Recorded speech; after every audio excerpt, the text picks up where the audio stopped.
Un temps où tout doit changer. Toute la procédure doit changer. Un temps où l'homme ne se sentira pas abandonné. Un temps où l'homme pourra parler avec son créateur. Un temps où l'homme n'aura pas à passer par tel ou tel intermédiaire. Alléluia. Jésus-Christ est cette révolution-là. Jésus-Christ est le changement. Jésus-Christ est le temps où tout a été chamboulé. C'est pour ça qu'on dit ancien, nouveau.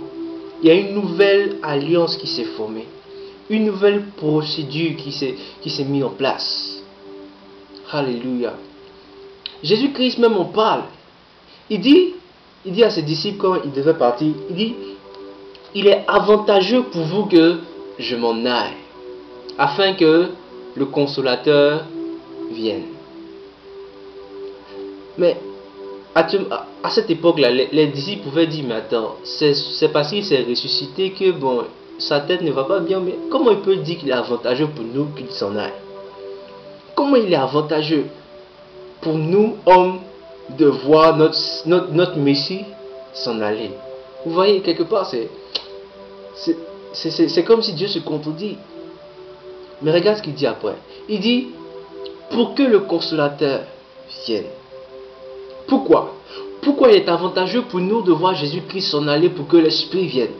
Parce que Jésus-Christ n'était à un seul endroit en même temps. Et qu'un seul. C'est-à-dire que même si un homme avait un problème en Asie, il était obligé de quitter son Asie natale pour venir rencontrer Jésus-Christ. Et en plus, on ne sait pas dans quelle ville il est parce que Jésus-Christ c'est un gars qui aimait beaucoup bouger, il marchait beaucoup. Vous voyez, il y a toutes ces choses-là. Tout le monde devait venir autour de Jésus-Christ pour recevoir la guérison. Tout le monde devait venir autour de Jésus-Christ pour recevoir une part de Dieu. Et c'est ce que Dieu voulait éviter. Dieu voulait éviter qu'il y ait ce genre de frustration pour dire que on doit aller encore auprès de Jésus-Christ. Tout comme avec Moïse. Tout comme avec les prophètes. On doit faire tout ce déplacement-là. Vous voyez, Dieu, à travers Jésus-Christ, marque un temps de changement. Parce qu'il est avantageux pour nous qui s'en aillent parce que l'Esprit est omniprésent. Tu n'auras plus à courir vers un quelconque prophète.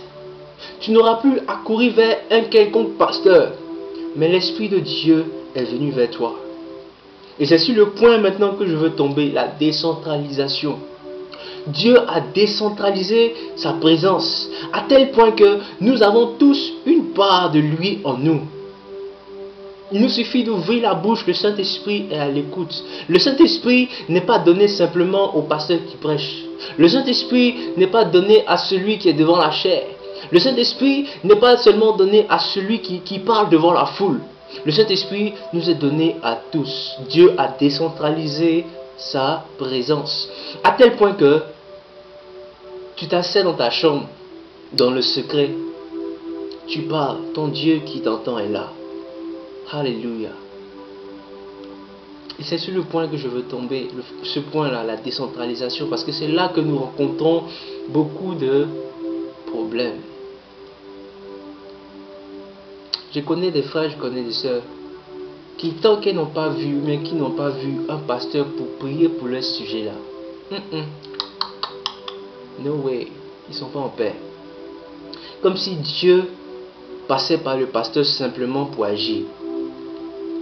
Je connais des gens qui ne se sont jamais mariés simplement parce que le pasteur n'a pas béni leur mariage.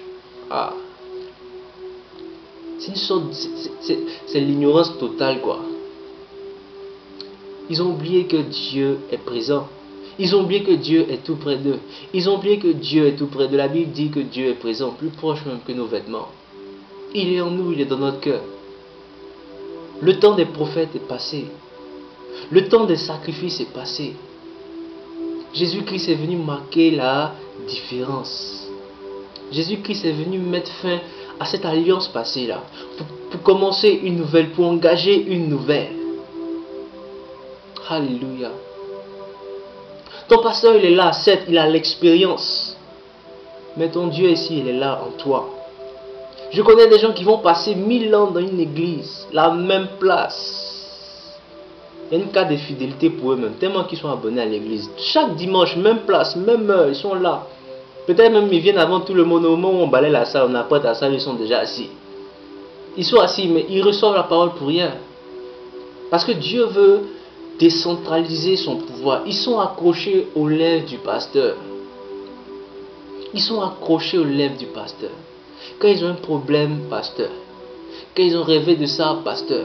Moustique les a piqués, pasteur. Pasteur. C'est le pasteur qui est mort pour toi à la croix. C'est le sang du pasteur qui a coulé à la croix. C'est le pasteur qui a donné son esprit aux hommes. Il faut arrêter ce genre de choses-là. C'est une sorte de... On développe une sorte de dépendance envers ces personnes-là. Et malheureusement, en tant qu'hommes, ces gens aussi vont chuter. Ils vont chuter dans l'orgueil. Parce qu'ils se rendent compte que beaucoup de gens sont derrière eux. 1, 2, 3, pasteur. Ah, pasteur, tu as bien prêché aujourd'hui. Pasteur, tu as bien parlé aujourd'hui. Il a apprécié ta prière. Oh non, mais c'était magnifique. Le pasteur aussi va commencer à remuer ses épaules. Ah, mais oui, c'est vrai. Dans son prochain message aussi, il va commencer à dire que oui, mon église aujourd'hui, mon église est ceci, mon église est cela. C'est ton église, c'est toi qui t'es sacrifié pour eux, quoi. Vous voyez, souvent on se dit, on voit les pasteurs dévier et puis on est prêt à les blâmer. Mais le fait c'est que souvent c'est à cause de nous-mêmes. C'est à cause de notre comportement au sein de l'église. Parce que de la même manière, tu as reçu quelque chose de la part de Dieu à travers le pasteur, à travers l'évangéliste. C'est de cette même manière-là, Dieu veut qu'il y ait une continuité de telle sorte que une autre personne dans une situation quelconque dans la vie reçoive quelque chose de lui à travers toi. Alléluia. Ne te base pas sur le pasteur. Le pasteur est homme comme toi. Il pêche comme toi. Alléluia. La Bible dit nul n'est saint, pas même un seul. Tous sont péchés, ils sont privés de la gloire de Dieu. Ce n'est pas le pasteur qui a reçu Jésus-Christ, mais c'est nous tous qui avons reçu Jésus-Christ dans nos cœurs. C'est nous tous qui sommes délivrés. Alors je trouve qu'il est temps maintenant de réellement manifester cette décentralisation de la présence de Dieu. Il est temps d'arrêter cette sorte de dépendance-là que nous avons vis-à-vis des hommes de Dieu, vis-à-vis de ceux qui prêchent, vis-à-vis des instructeurs. Parce que Dieu nous appelle à parler de lui. Dieu nous appelle à évangéliser. Mais si nous regardons avec nos yeux spirituels, nous voyons que nous sommes l'élément, nous sommes, j'allais dire, les instruments de la décentralisation de la présence de Dieu. Parce que Dieu veut communiquer sa présence aux hommes. Mais il doit passer par des hommes. Il doit passer par toi, il doit passer par moi, il doit passer par lui, il doit passer par elle, il doit passer par eux, il doit passer par nous.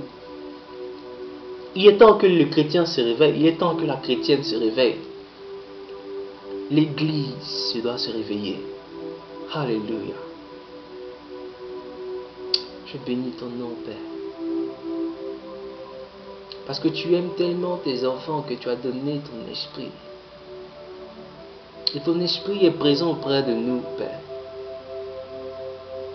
Donne-nous d'être des éléments, des instruments entre tes mains, pour que ton nom soit glorifié.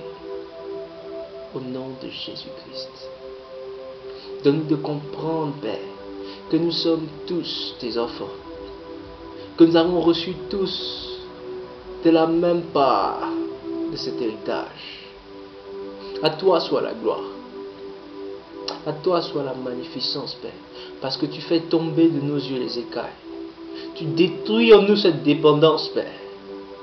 Et tu installes en nous, Père, ton esprit qui nous dirige tous les jours au nom de Jésus-Christ.